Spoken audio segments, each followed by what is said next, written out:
We live, Nicholas? Are we live? Are we live? Are we live? Are we live? I'm going to tell you something. I've been thinking about writing my own book, but not a comic book, Nicholas.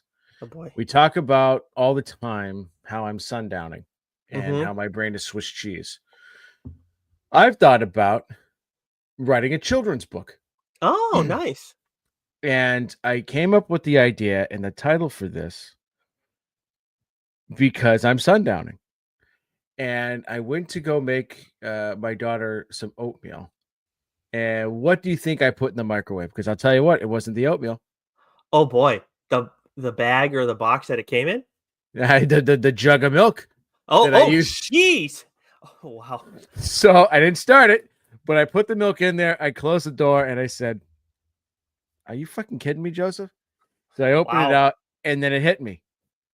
Don't put the milk in the microwave would be a brilliant title for a children's book. And it Yep. would just be full of me and my sundowning ass, right? Just living my best, Swiss cheese brain sort of life. And if you ask my daughter, she can come up with easily 20 pages of me doing shit like that. One thing I could add to that, Nicholas, right, is pouring myself some tea, but not turning the fucking kettle on.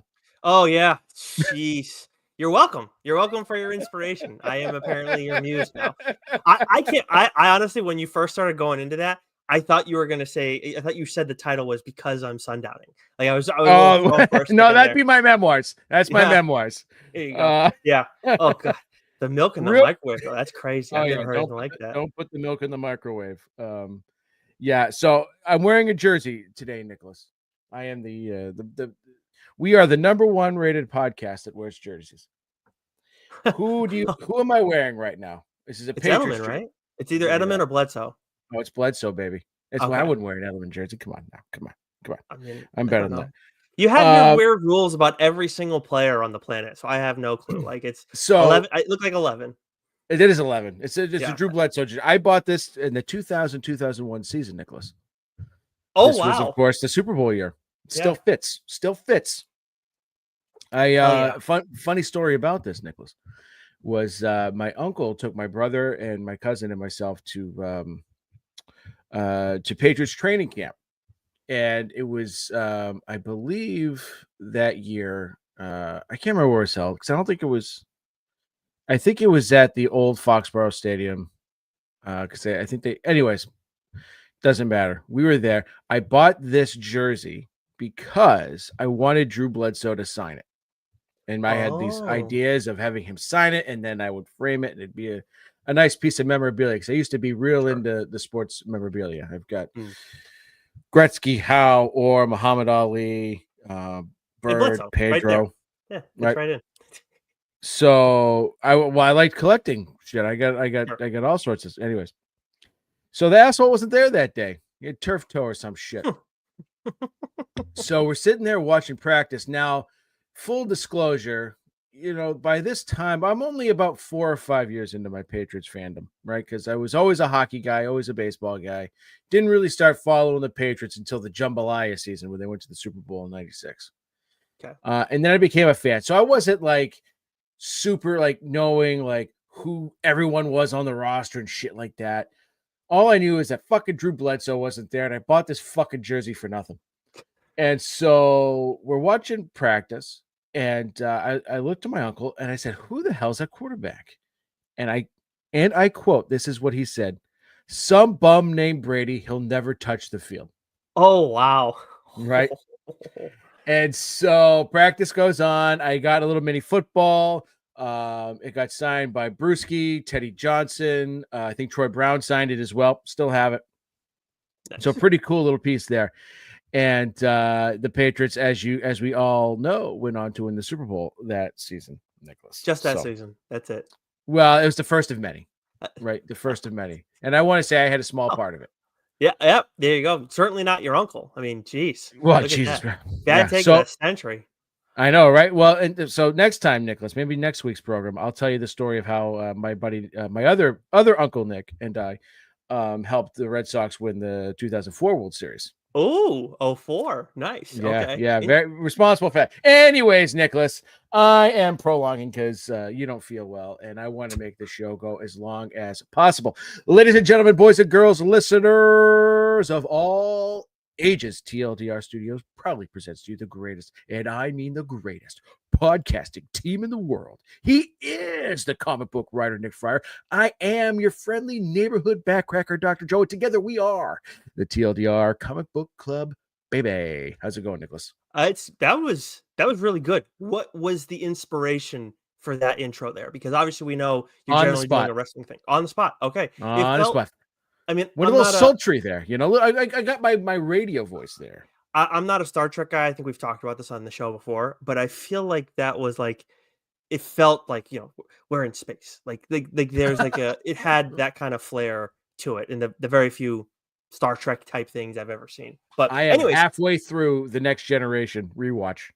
nice. Okay. All is right. Okay. Maybe that's what it is. I'm very curious. But anyways, yes, so we are just doing what's new this week. Normally that means you guys may or may not have a fireside chat come in later on in the week. I can promise you now that's not the case. There's not one coming later on in the week. We just just working behind the scenes, doing some stuff. So we're just doing what's new. We want to make sure we're always covering the books that are coming out week to week for you guys. We're always going to be doing that at minimum. Not a lot to catch up on, but I will remind everybody, speaking of catching up and Fireside Chats, we recently spoke with Matthew Rosenberg. That dropped before this episode, like on the Thursday, not to timestamp things, but we had a great time talking with him about his series. We're taking everyone down with us. Joe, honestly, when you mentioned your potential children's book, I thought of Matt, and I was like, he'd probably very much approve of the length of your title because it did have it fits for everything. So I was just like, yeah, 100%. But we had a great time talking with him. I know you and I both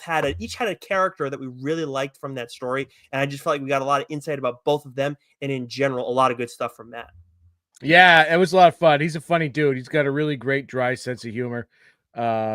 And that was a lot of fun talking with him, and his books absolutely rip. I've been on an absolute heater with What's the Furthest Place from Here. And he's a great writer, and he was a really great interview. With all our chats, it really does feel like we're talking to buddies, which is something I value a lot. 100%. And a reminder for everybody, if you maybe just catch us on our streams, the only place you can find our Fireside Chats, which are our conversations with creators across the industry, you can only find those on our audio channel. So we're talking Apple, Spotify, Geeks Worldwide Radio, Pocket Cast, Amazon, all those places. You can find us there. All the major Audible. There you go. Yep, 100%. So if you're looking around and then you can't find us, if you just catching us on Instagram Live or maybe over on YouTube and you're wondering where those are, go subscribe there, go listen there. And even if you don't, even if you haven't already, make sure you you're going to get your everything delivered right to your listening device if you're subscribed to the audio version. You're going to get all what's new mainline episodes whenever we do one again. The solicits that we do to start off the month, which we are on pace to do one next week, if I'm not mistaken. But anyways, moving on. Nothing for catching up, as I mentioned previously, Joe. Let's get into what's new. I know we got a couple Marvel books we got to break down. What do you got for me? All right. So for the last week of February, New Comic Book Day, February 26, 2025, we have a whole bunch of Marvel books, baby. We have The Amazing Spider-Man issue 68, Ultimate X-Men issue 12, Regular X-Men issue 12, Fantastic Four issue 29, Iron Man issue 5, West Coast Avengers issue 4, Sentinels issue 5, Blade Red Band issue 5, Hell Hunters issue 3, Rogue the Savage Land issue 2, Helverine issue 3, which I didn't get to this week, and I'm really bummed about because that book fucking rocks. TVA issue 3, Sabretooth, The Dead Don't Talk issue 3, Ultraman and Avengers issue 4, Marvel Previews issue 42. That's the Jackie Robinson issue. We have Woman of Marvel, She-Devils, issue 1. This is written by Stephanie Phillips with art by Allison Sampson. We have Captain America and Volstagg, issue 1. This is written by J. Michael Straczynski with art by Bernard Chang. And we have Star Wars, The Rise of Skywalker adaptation. Either There we way. go. Issue 1. And then we have 2 number ones, Nicholas, that we would like to discuss this week. I will kick things off so that you can save that sultry voice of yours. And that's Ultimate Spider-Man issue 14. I've talked about this book on the program. I've talked about this book almost each and every month that it comes out. It is one of my all-time favorite Spider-Man stories. And this issue in particular is the best issue of the series so far. It is the issue with some pretty intense action. It is the issue with the biggest stakes. What happens at the end of this issue will literally leave you with your jaw on the floor. It is so effing good, and the way that it ends is just leaves you with such like suspense and dread and a feeling of terror. Like it was so well written and so well paced that it just built and built and built. So if you haven't been reading Ultimate Spider-Man, do it. You don't have to read any of the other Ultimate books if you haven't been reading them to understand what's going on, because the beginning of every issue, they give you, a quick, recap or just a general overview of what the Ultimate Universe is all about. And then gives you a quick recap of what's been going on with this particular series. I highly recommend going back, getting the earlier trades, get caught up on this book, especially if you're a Spider-Man fan. It is fucking awesome. Yeah, I can't wait to. I got to get moving on this because you talked about it on the show recently, and now I finally have the green light. Now I'm okay to finally read Ultimate Spider-Man. By the way, I finally watched the animated show, and it was really good. I had a lot of fun with it. Oh, They did I don't get what the hate is. Now, I will was hate. say, Oh wow! I just don't. you I miss just it. honestly, I'm so not on Twitter anymore as much as I can be. Well, so yeah, I'm with you there. No, people like, and I'm guilty of this, but like people just get pissed off when their favorite characters are tweaked, right? And there's definitely been some tweaks here, right, with some of the characters. Now, admittedly, I wasn't at first a huge fan of the animation, at least watching the previews going into it. But once I sat down and started watching it, absolutely love the animation. I think it's great. I love the little tweaks to the characters because it's one thing when you make tweaks to characters, but the essence of them is still the same. Right? Maybe there's a little change in the origin story here, or okay, they made this character a female instead of a male, or they changed the color of this character's skin. Get the fuck over it, right?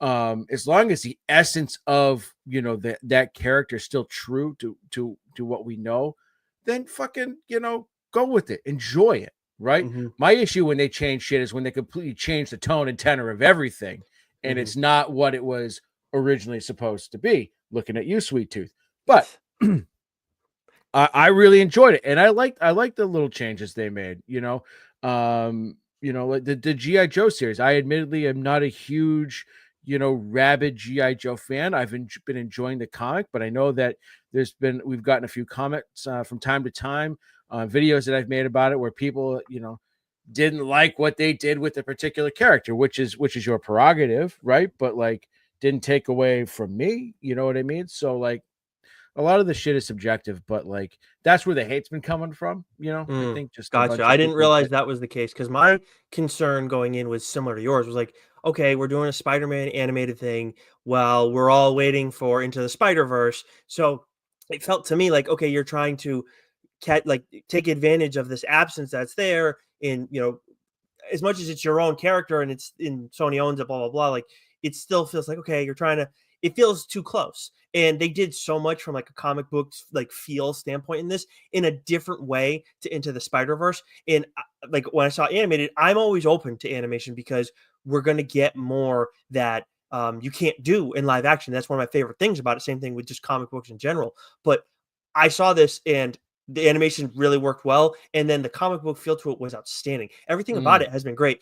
Honestly, Joe, like you put it all very well. I agree with you. I think that people just, we both know people just want to be miserable. They always in Marvel, it has become the new Star Wars, where it is like in vogue to hate on it, and it's just I've long not had patience for it. I understand things haven't been perfect since since Infinity War, but at the same time, like or Endgame, I should say. But at the same time, I always feel like people need to like take in what they're getting and like take a second to like actually understand what's going on, as opposed to just prejudging it and be like, oh, this isn't what I'm used to, and that's it. Yeah. Like, Yeah. so I mean, and I'm guilty of that for sure.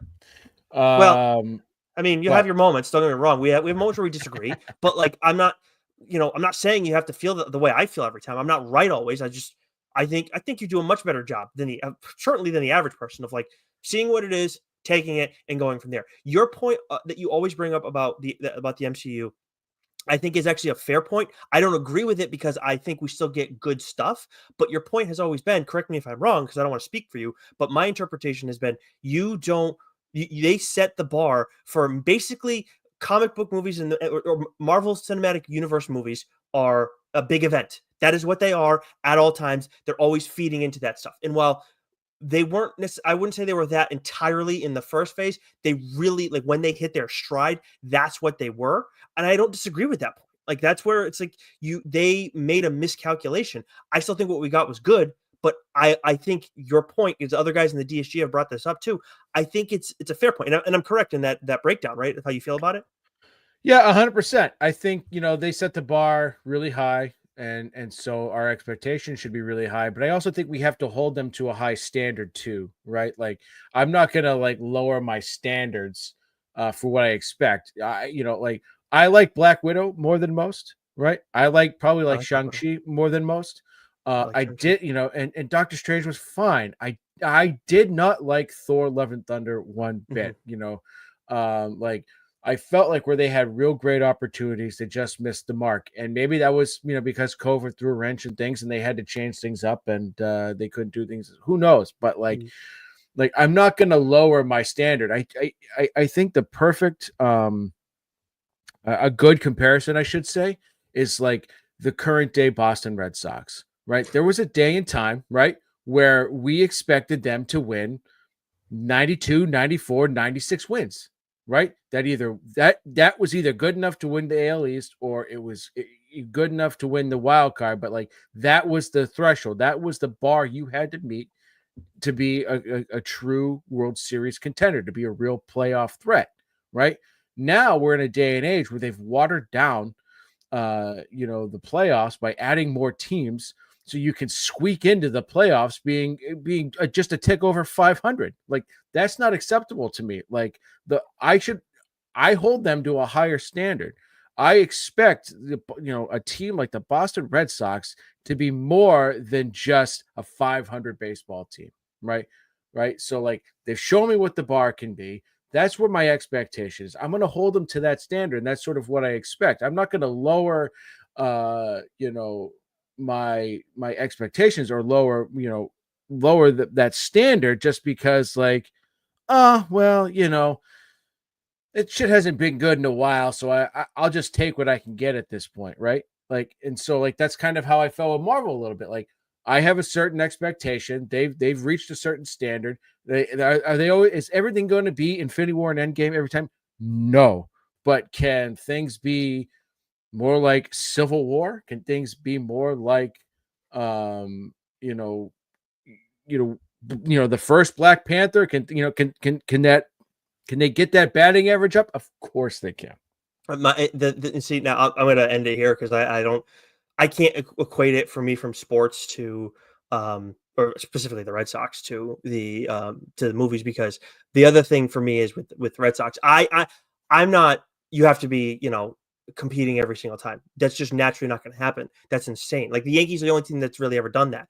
My problem is there's no buy-in. If you're not buying in, then why am I going to buy in? If you're not going to try, then why am I going to give a shit? Like, if you're trying and you're actually going and getting guys like you can and keeping your good guys like you can, and then that's only going to manifest into, an 86 win team, and then you get a wild card spot. Like, well, the Giants won their third World Series on that. So like, it can happen. But again, there is effort there. If there's not effort, I'm not going to argue with anybody. That's why, to me, while maybe I don't entirely agree with every assessment made this offseason for the Red Sox, they have my attention. They have earned it because you've got two big pieces, and that makes a big difference.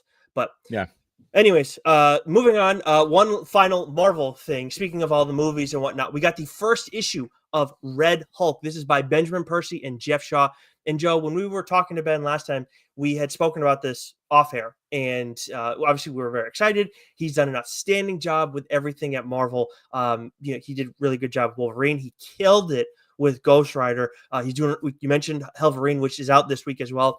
Then we get Red Hulk, which I'm not a big Red Hulk guy. If I'm not mistaken, you're not a big Red Hulk guy either. And they the sequence that we get to start this issue is as insane of an opening sequence as you're gonna find this week and maybe this month in general. It was so I was so like, wait a minute, what the fuck are they doing right now? It like if you're like an adult comic book fan and you're not reading Benjamin Percy stuff at Marvel, you're sorely missing out because he's doing stuff that we just never expected. And obviously, Jeff Shaw has been one of his partners as an artist throughout all of this, and it's just like I cannot believe what we've been getting from an art standpoint. It's been phenomenal. And that's not even talking about like the plot, where we kind of get like a somewhat grounded story that Red Hulk story that is accessible for people who aren't super familiar with the comic, and then with the character, I should say, and then that it's putting Thunderbolt Ross in a position where he's now like in a setting, in a story that's easy to buy in on. Yeah, it's funny too, because when Percy started writing, there's no way in hell he could have foreseen what was going to happen with the current state of our aviation, right? And so like this first issue, like right off the bat, like, oh, right, feels all too real. But I think what he did the best was, as you said, he took a character that we're not very familiar with, and at least speaking for me, one that I really don't give too many poops about. Mm-hmm. Like, I would not have picked this book up if it was not written by Benjamin Percy. And after reading it, he's gotten me 100% invested, at least in this iteration of the character, in this story, everything that's going on, the machinations, the players involved, where we find him, throughout the course of the issue was absolutely excellent. So like if you're like Nick and I, and I mean Red Hulk's big right now because he's in the new Captain America movie. But if you're like Nick and I and you're not either big Hulk fans or especially big, Thunderbolt Ross fans. Thunderbutt. Oh, hey-oh. Oh, we're Thunderbutt fans, am I right? I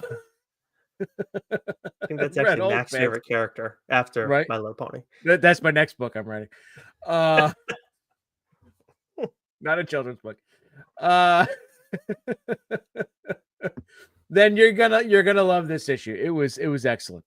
Nice. Yeah, it was. I had a great time with it. It was awesome stuff. Definitely check that one out. Let's move over to DC. We got Detective Comics 1094, Superman issue 23, Justice League Unlimited issue 4, Green Arrow issue 21, Green Lantern issue 20, Batman: The Last Halloween issue 5, The Flash issue 18, Harley Quinn issue 48, Batman Full Moon issue 4, Black Canary Best of the Best issue 4, Green Lantern Dark issue 3, Power Girl issue 18, Batman 89 Echoes issue 6, Metamorpho the Elemental Man issue 3, Batman Wayne Family Adventures issue 153, and then we have what is our favorite Absolute Universe title, written of course by Kelly Thompson with art by Hayden Sherman. That is Absolute Wonder Woman issue 5. We get this big battle to end this all-time first arc. Like, make no mistake about it. Like, this for me and Joe, and I have no problem speaking for you here, Joe.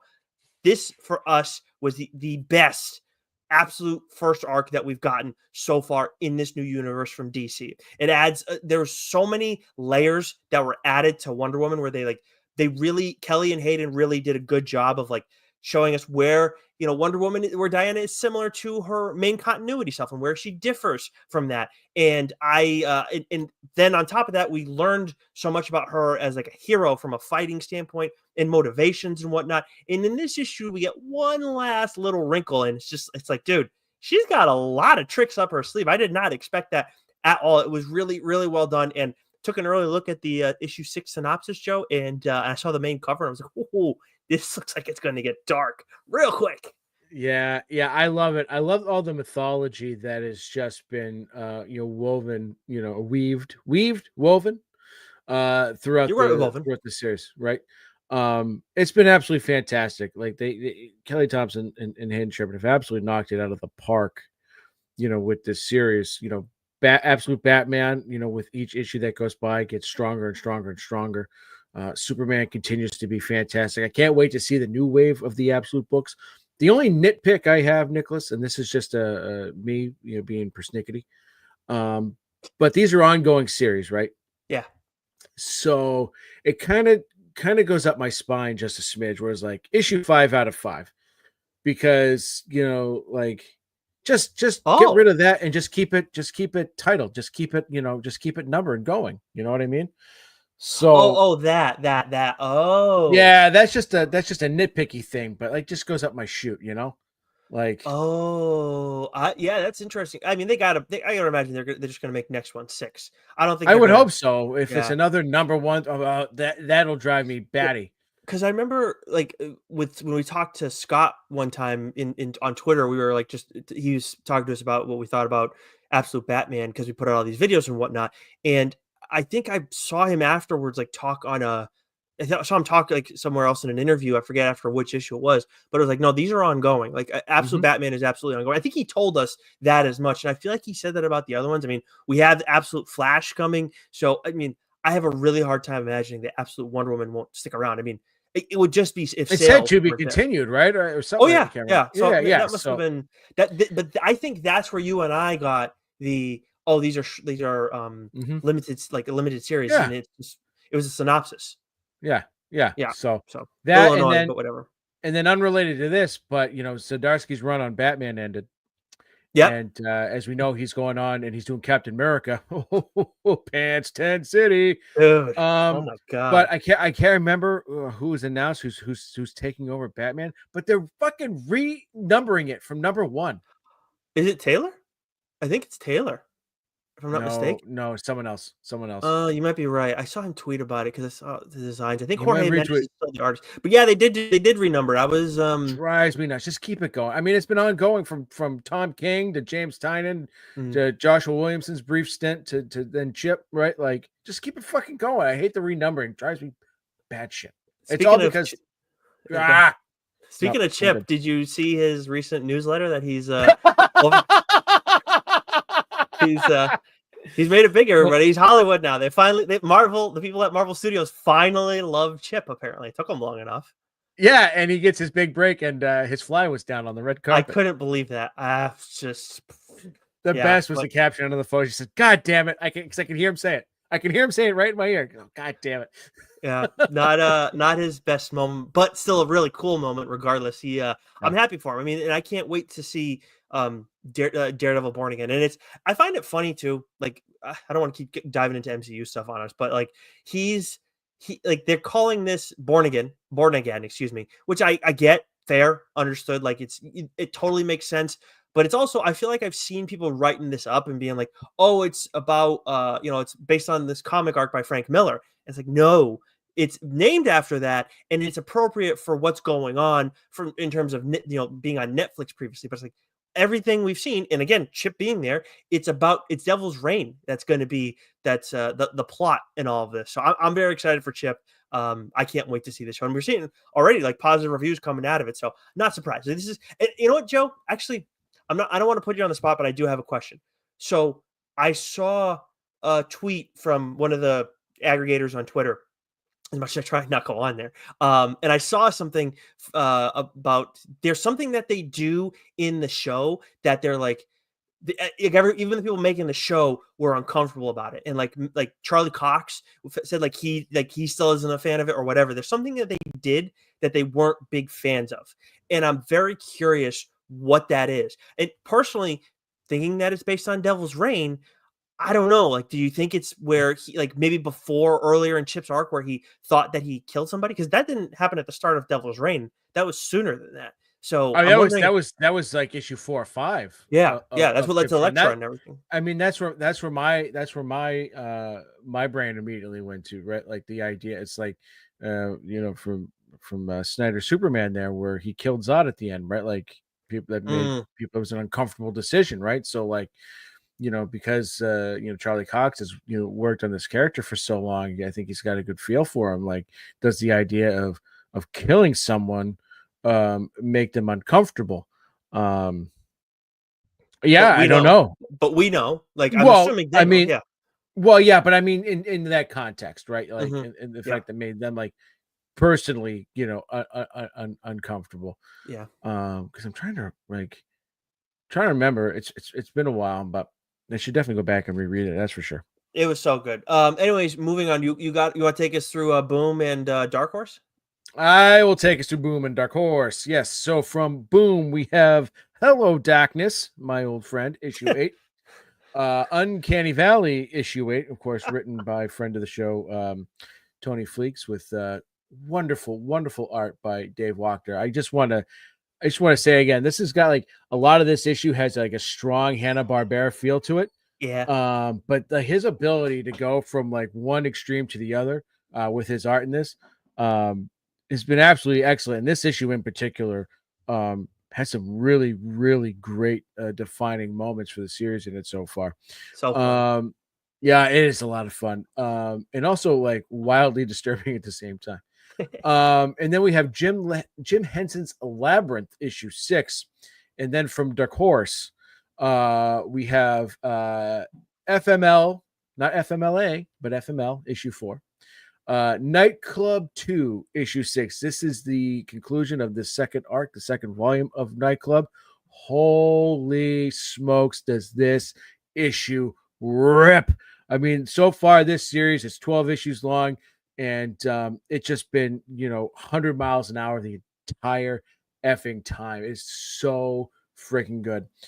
We have the Magic Order 5, issue 5. Is that the last issue, or is One there an more. issue 6? One more. One more. Okay. This is the end. This is going to be the end of the whole The title Magic too. Order. Yeah. Yeah. We have Black Hammer, Spiral City, issue 4. Ripple issue 2. The Carlisle School for Kings, issue 4. The end of this first arc, Nicholas. You got to catch up. You quite simply have to catch up. This issue, there's been a theme this week with a lot of the indie books that are coming out, and that is they're all wildly vicious,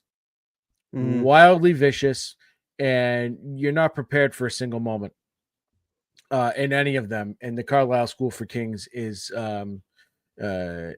no exception. It was absolutely terrific.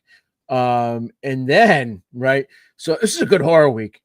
Yeah. Flat out, it's a good horror. Not that the Carlisle School for Kings is a horror book, but it's got some really good like macabre kind of moments to it. But one of the better horror books that comes out this week is Jump Scare, issue 1, written by Cullen Bunn with art by Danny Luckert. Yeah, this is my favorite thing that came out this week. We had heard about it from Cullen a little while back when we had him on to discuss the Beyond Mortal universe. And before we go any further, this is set in that world.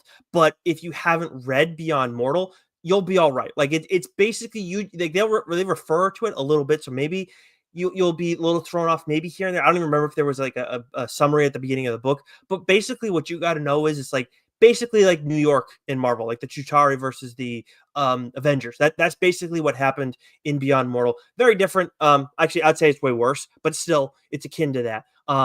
I hope this isn't just a mini series. It seems like it's like set to be that right now. Because holy hell, dude, this has so much potential to be an ongoing title. Like this, like really spends a lot of time establishing who Jump Scare is, and to me, the pitch here is this is a character who is like Harley Quinn, but a horror movie fan with powers. That's basically what this character is. That's how I felt about her, and she's fucking awesome. Like she was such a cool character. The powers that she has, Colin's talked to us about it before. Like she can like conjure powers from like horror movies that she loves, and and there's other powers too, and they do a really good job of explaining it. I had a great time reading this.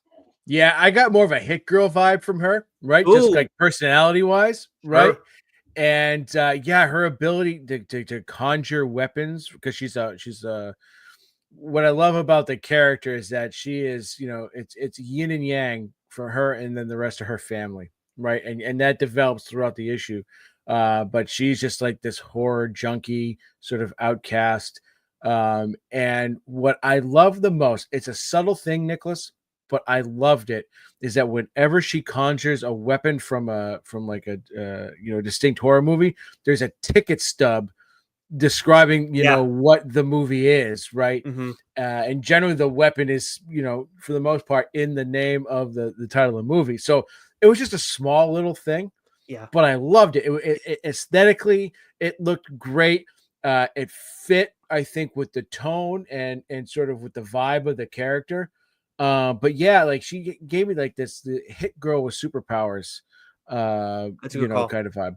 That's a very good call. Yeah, 100%. She definitely, when I think Harley, it's definitely not like her. She's got. I feel like there's a bit of a loud personality there, but definitely not along those same lines. But either way, like what both comps work. You guys are gonna have fun with this one. Definitely check it out.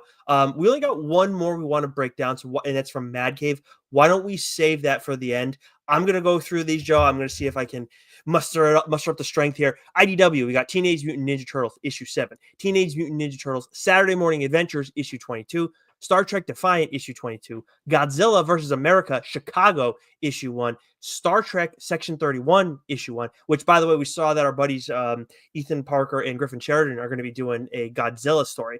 I've never read a Godzilla comic. I may have only seen one Godzilla movie. I'm going to fucking read that shit 100%.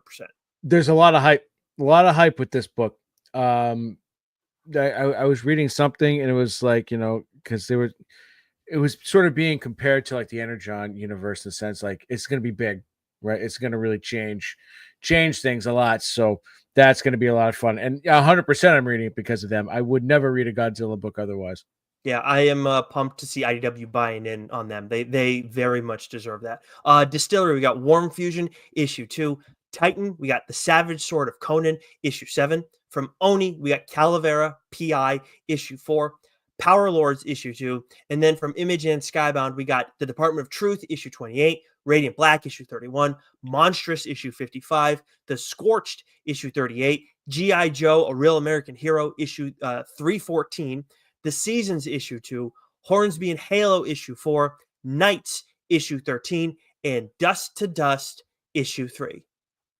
All right. So from Mad Cave Studios, TLDR's 2024 Publisher of the Year, great week for them. Oh yeah, it's generally always a great week when they've got a bunch of books out, but this week in particular. Speaking of Cullen Bunn, we have Gotcha Man issue 7, Kill Train issue 2. I thought the first book got started with a friggin' bang. Holy smokes, does this second issue absolutely rip. yeah. Another one of our favorites, right? Murder Kingdom issue 4. So like we talked about horror books, right? Jump Scare, Kill Train, Murder Kingdom. Like that is a trio that is not to be trifled with. Oh, look at you. I Like will that? say too. Yes, I did. I am starting to think that this year the like most underrated books. When we get to that conversation for the floppies, I feel like it's going to be very heavily Mad Cave. I wouldn't even be surprised if it's exclusively Mad Cave for us. Like we find other underrated books elsewhere. Don't get me wrong. I feel like some of the ones we talk about on here are still underrated, like ad nauseum. But Kill Train and Murder Kingdom, because Murder Kingdom is eligible for that. They would be both of those right there. It's like, yeah, I could see either one of them. Murder Kingdom obviously has more issues, but Kill Train is off to a really, really strong start. So effing good. We have Long Cold Winter issue 3, and then a book that we both read actually, Nicholas, that I really liked, and I know that you really liked, is Pop Kill, issue 1. This is I remember reading the synopsis during the solicit, but then I kind of forgot about it, and then when I started reading it, like this is a book that is, oh, how do I want to describe it? This is sort of like what was that movie about, like, that came out a few years ago with like Ray Kroc and then taking over McDonald's, right? You've got like these competing, like this outsider Ray Kroc, and then he comes in with a hostile takeover of like McDonald's, right? So like this is a story about brothers that own rival, it's like Coke versus Pepsi essentially, right? And this is very pulpish, It's got that sort of it's got a spy sort of espionage element to it. It's a little wild. It's a whole lot violent, and I am all in, Nicholas, on Pop Kill. This issue, like it definitely took a page or two to really kind of get cooking, but once it started getting cooking, man, like all in, Yeah. all in. Slow couple first pages for sure, and then after that, there is a lot. This was one of the longer issues that we got this week. I think like Mad Cave always puts out 33 pages, 32 pages, something like that, and they used every bit of this. And I'm actually blanking on the creative team for this, but just an outstanding job with Popkill. It's another spy thing that we're kind of getting into as well. It's just I had a lot of fun with it. I think it has a lot of potential. I think Jimmy Palmiotti is one of the creators on this series. But do you have that in front of you? You're muted. Jesus, Joseph. All right, creators from from the website we use. Dave Johnson and Jimmy Palmiotti, with art by Juan Santa Cruz, colors by Brian Reber, and letters by Sean Nonot. Okay. Awesome week for Mad Cave. Like we talk about it, we say it a lot, but they are really doing an awesome and outstanding job of putting out quality comics. And honestly, Kill Train, Murder Kingdom, both horror, very different from each other. And then Pop Kill, completely different. And Long Cold Winter, I'm not reading it, but I've seen the art and you've talked about it, but nothing like those at all, right? Oh yeah, no, this is, like I said, it's pulpish, right? It's got sort of got that like pulp spy sort of vibe to it, and the characters aren't very likable, but you love them at the same time, right? Because they're not good guys, right? They're not good guys, but you're kind of going like, I like this bitch. She's all right, you know. Nice, yeah. So just week after week we talk about it. Definitely want to make sure you're checking out Mad Cave stuff if you are not already. That is going to do it for us this week, Joe. Good stuff. We will be back with our solicit next week for the month of March. February has flown by for us. Had a very busy month between the two of us with when it came to Friar side chats. We had 3. I think was Kyle this month, or was Kyle might have been Kyle was January. Then we did have 3 this month. We had Tim Daniel and DB Andry, Amit Tischler, and Elliot Spurl, and then we rounded things out with Matthew Rosenberg. So busy start to 2025 for us in the Friar side chat category. So make sure, if you're not already, you're subscribed to one of our audio channels. So that way you can listen to those. That's the only place you can listen to our conversations with creators across the industry. Until next week, Joe, stay sexy. You know it, baby. And I know you're sick, Nicholas, but keep reading, baby.